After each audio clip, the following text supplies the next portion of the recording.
Promoting peace, bringing awareness, and speaking about the negative impact of gun violence are but a few of the objectives of the Tyrese Caesar Foundation. My name is Rashid Holder, and this is Positive Pulse. Today we'll be speaking with Jacqueline Caesar, who is the founder of the foundation, as she tells us all about the initiatives and projects that they're doing throughout the various communities to help bring more hope, more peace, and less violence to our society.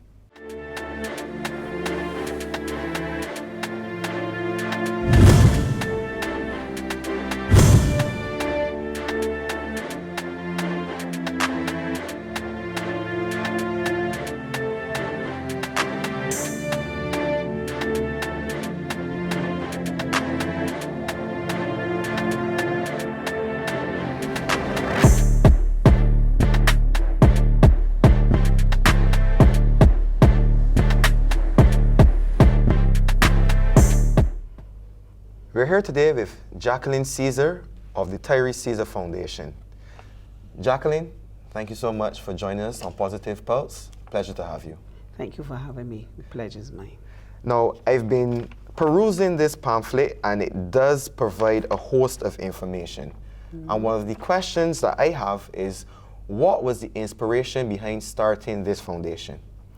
I'm not sure it was an inspiration. It was a tragic event that led to the start of the foundation.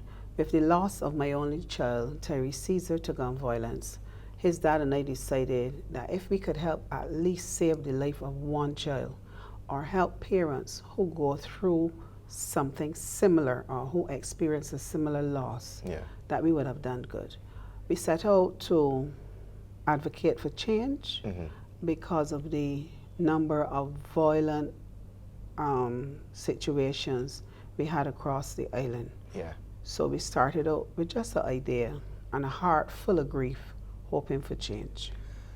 And in coming up with the idea to start the foundation, obviously, as you said, it is very personal to you.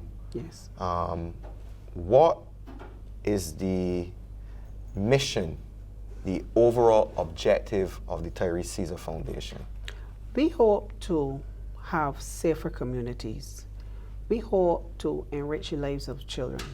We hope to give them enough information and knowledge and understanding that they're able to treat with conflict resolution in a manner that would not result in violent activities. Now, is the focus of the foundation strictly on gun violence? Because I'm thinking that with the prevalence of, this type of activity in our society at this point, the message is going to be a lot broader than just speaking about gun violence specifically. And you are correct. We have given our messaging, we've put it out there as it relates to gun violence, and that is the message that we take to communities. But we do a number of sessions in school, which doesn't speak to gun violence, but violence on its own. And we seek to have a number of sessions across primary and secondary schools, where we go into the schools, we do presentations, we give branded material, speaking to the messaging of peace. So we call it our peace program, where we focus on anti-violence in the school, trying to get children respond in a manner that wouldn't lead to violence. Now, is very, I guess, as I say, personal to you, and you would have made mention about the peace program. There's a national peace program that's currently, or has been rolled out. What is the link or the correlation between the Tyrese Caesar Foundation and the national peace program that we're currently undergoing? Yes, we do a lot of work with the National Peace Program, and we are quite close. A lot of our programs might have a similar titling, but the content may vary. They also do a lot of work in terms of having children involved in other activities, be it sports, be it the arts, etc. So they have a slightly different slant. They also go into the schools and they do the peace program training as well. So although we are both there, we are both offering different presentations. So essentially you're tackling it from, different spheres, Angles. Correct. even though it is one common objective. Correct. Now, what are some of the initiatives and some of the programs that you've mentioned that you're currently doing to help promote and spread the message of peace and anti-violence? So I was a part of our peace programs across the schools.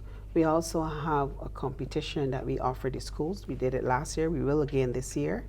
And that gets the messaging. It forced children to think along the lines of conflict resolution. Yeah. And look basically for solutions for the whole island. So these young minds are then forced to think along the line of peace and anti-violence. We also have the HYPE program, which is an acronym helping young people excel. Yeah. So we meet every third Saturday, and this group started over a year now, and we're well on our way. We focus on a lot of developmental activities for the youth. So that group focuses on persons 16 years and over. So we meet this evening. We're even actually meeting to look at stuff relating to incarceration, what it's all about. They usually see a person being led away in the newspaper. What happens? Yeah. So that is to open up their eyes to encourage them to stay away from such activities that will lead to incarceration. We're also looking at goals and objectives. Yeah. What can I do as a young person? How do I fulfill my dreams? We are seeking to prevent them from finding things to do out there that might not be so savory. Yeah, that leads them down The that path of violence, yes. So we're hoping that the ones that are not involved in violence, we continue to keep them engaged and focusing on developmental activities. We also have a mentorship program which we offer through the foundation. So persons who sign up, we usually join them to a mentor that's here for you, where you can discuss problems you're having, you might not want to share with your parents. We also offer counseling, persons who might have been impacted either directly or indirectly. Because it can be a very traumatic experience, as I guess you can attest to. Extremely traumatic. You don't ever get out of it like that.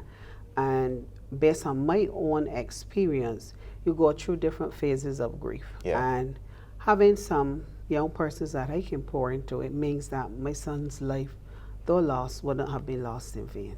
Yeah, and I'm constantly hearing you speak or make a reference to the younger persons. So obviously the focus is on a specific demographic. Is there like a target where you have persons within the primary, the secondary, or you just focus on young people in general up to a certain age? The foundation, although we have a number of programs for the schools, and we go in, we deal with brownies, Cub Scouts, anything, any age group. But we also focus on communities. So we have our annual 5K, which any age group, special groups, and we take the messaging of anti-gun violence out there, and that is usually held in concert with the annual International Anti-Gun Violence Day in June. We also have prayer breakfasts where we focus on the issue and we encourage the church and Christian people or whichever group you're with to come out and pray as a community. We also have our annual dinner where we seek to raise funds and celebrate International Day of Peace. So there are a number of community initiatives that we have. So it is not a case where it's just the youth. We also look to garner the support of corporate Barbados and persons across the communities as we seek to work and to raise funds. Can you speak to any of the successes that the foundation has seen, be it through the transformation of behavior or even the attitude of persons that have been involved in the program? The feedback has been positive, especially to our website. We've also partnered in the region with a foundation that is anti-gangs, etc., coming out of Trinidad. So if you go on our website, you will see a lot of work and information on gang violence and stuff like that. And we are partnering with those. So the feedback has been great. Hearing from them, and they're looking at the work, they can piggyback off of some of the stuff that we've done too, just as we will reach out to them. The corporate Barbados, we usually get a lot of positive feedback from them as well. And the schools, some of them been reaching out and asking us to come. And I think at this point, we actually need some more help going out for persons to actually do the presentations as well. Yeah. So people are realizing the work that we're conducting and the things we're doing, and we are getting some positive feedback. Well, they say that, you know, out of tragic events, we can always try to find some good that can come about. And this definitely is one of those instances where the Tyrese Caesar Foundation has been started, and we definitely want to endorse the messages that they've been putting out and support all of the work and the initiatives that they're doing. Jacqueline, thank you so much for joining us here today on Positive Pulse. Thank you. And we look forward to being able to support a lot of the work and endeavors that the foundation is currently doing. My name is Rashid Holder, and thank you for joining us here on Positive Pulse.